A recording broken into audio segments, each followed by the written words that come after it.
Hello বন্ধুরা, আজকে আমি একটা কাঁঠালের এঁচড় তৈরি করব, সেই রেসিপি নিয়ে আসলাম। প্রথমে কাঁঠালটিকে লবণ এবং হলুদ দিয়ে সেদ্ধ করে নিতে হবে। সেদ্ধ করার পর এখন ঢেকে দিচ্ছি। সিদ্ধ করা হয়ে গেছে। এখন আমি চুলায় প্যান বসিয়ে দিলাম, তাতে তেল দিয়ে দিলাম। তারপরে আমি অল্প তেল দেই, বেশি তেল দিয়ে রান্না করি না, স্বাস্থ্যসম্মত রান্না করি। এরপর আমি একটু তেলে ফোড়ন দিব।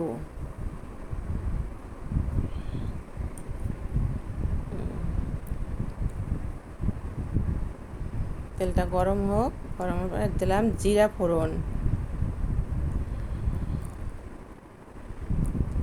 তেজপাতা দিয়ে দিলাম, তারপর দারচিনি এলাচি দিয়ে দিলাম। এরপর এটা একটু ভেজে নেই।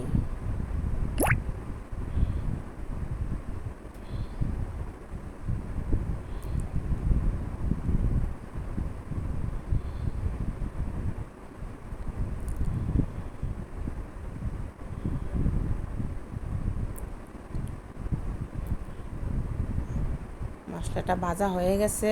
এখন আমি কিছু চিংড়ি মাছ ভেজে নিব। চিংড়ি মাছটা একটু ভালোভাবে ভেজে তারপরে তুলে রাখবো। ভালোভাবে ভেজে নেই।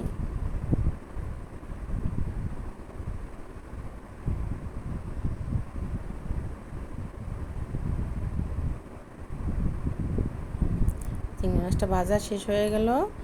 এখন আমি তুলে নিচ্ছি। এখন আস্তে আস্তে আমি মশলা দিয়ে দিব। প্রথমে আদা রসুন, তারপর পেঁয়াজ একত্রে পেস্ট করে নিলাম, পরিমাণ মতো দিয়ে দিলাম।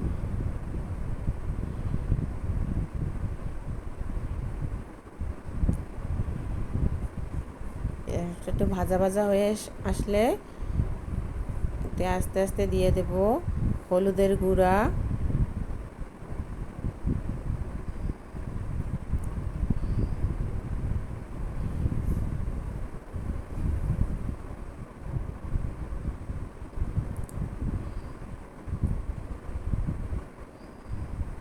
মরিচের গুঁড়া,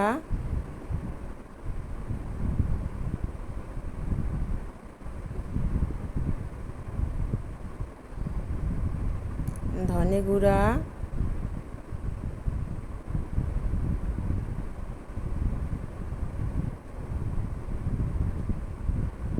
জিরার গুঁড়া,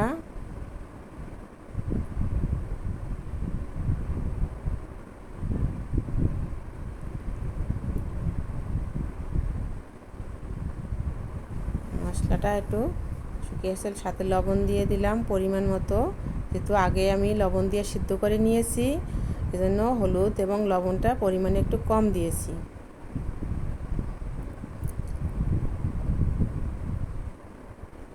মশলাটা এখন আমি দিলাম টমেটো পিউরি দিয়ে ভালোভাবে ভেজে নিব মশলাটা।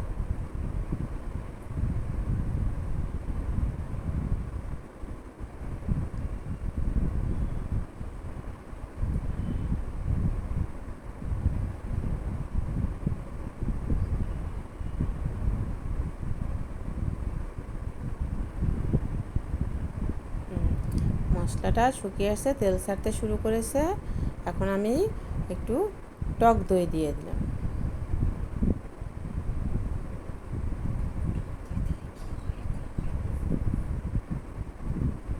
টক দইতে একটু রান্নাটা টেস্ট হয়, যেহেতু আমি তেলের পরিমাণ কম দিয়েছি, এ কারণে আমি একটু টক দই দিয়ে দিলাম। সিদ্ধটা ভালো হবে, টেস্টটা ভালো হবে।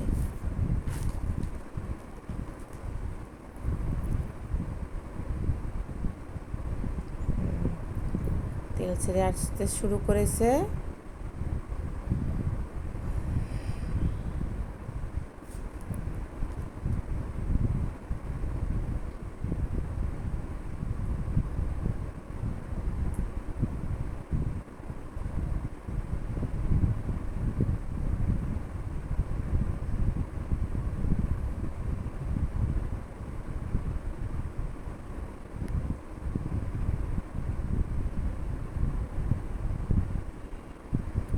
একটু জল দিয়ে দিব।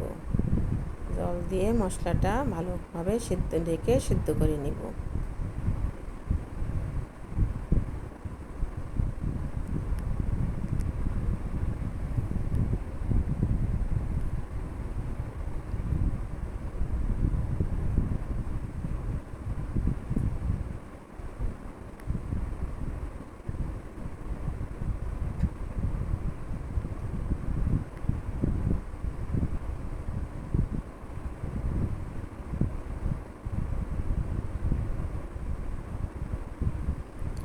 ভাজা চিংড়ি মাছটা দিয়ে দিচ্ছি।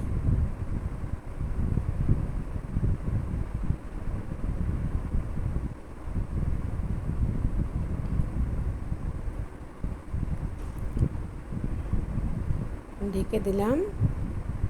এটা মশলাটা ফুটে উঠলে আমি দিয়ে দেব কাঁঠালের এঁচড়। মশলাটা ফুটিয়ে উঠেছে। এখন আস্তে আস্তে আমি কাঁঠালের এঁচড়টা দিয়ে দেব।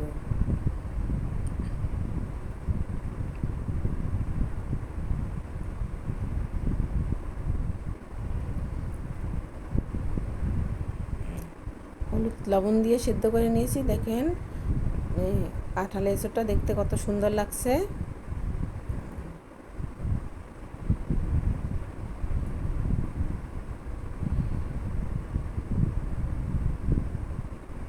আস্তে আস্তে পুরোটা দিয়ে দিচ্ছি।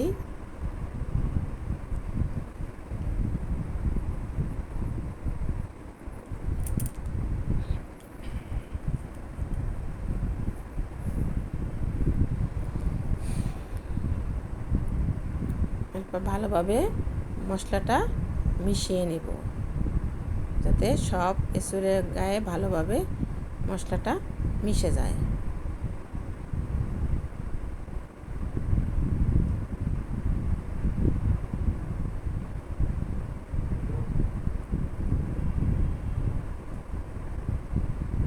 আবার ঢেকে দিচ্ছি এখন পুরোপুরি রান্না হওয়ার জন্য। এটা জলটা শুকিয়ে গেছে। এখন ভালোভাবে নেড়ে চেড়ে নেব। ভালোভাবে এটা আমি ভাজা ভাজা করব, কারণে এখন আমি কিছু মশলা দিয়ে দেব। গরম মশলা, কাঁঠালের এঁচড়ে একটু গরম মশলা দিলে টেস্টটা ভালো হয়।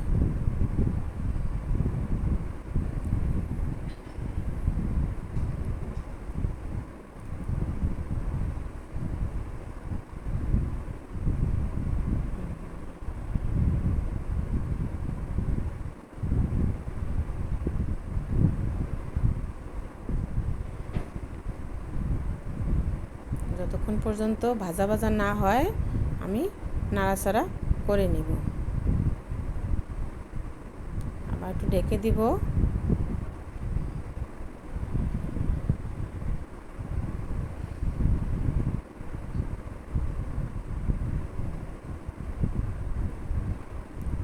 আমার এঁচড় মোটামুটি ভাজা ভাজা হয়ে আসছে।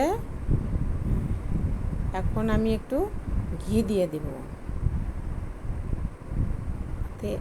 এঁচড়ের স্বাদটাও ভালো হবে, ফ্লেভারটাও ভালো আসবে।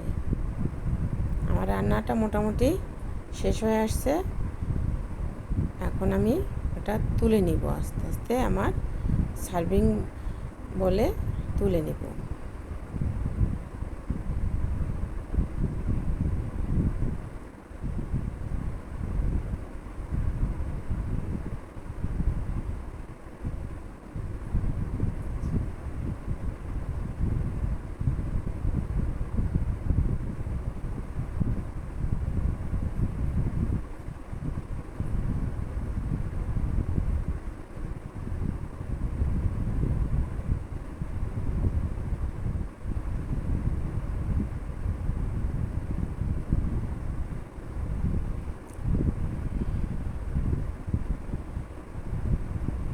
দেখেন বন্ধুরা, রান্নাটা কেমন হয়েছে আপনারা ট্রাই করে দেখতে পারেন। খেতে ভালো লাগবে। আমরা খেয়েছি, অনেক মজা হয়েছে।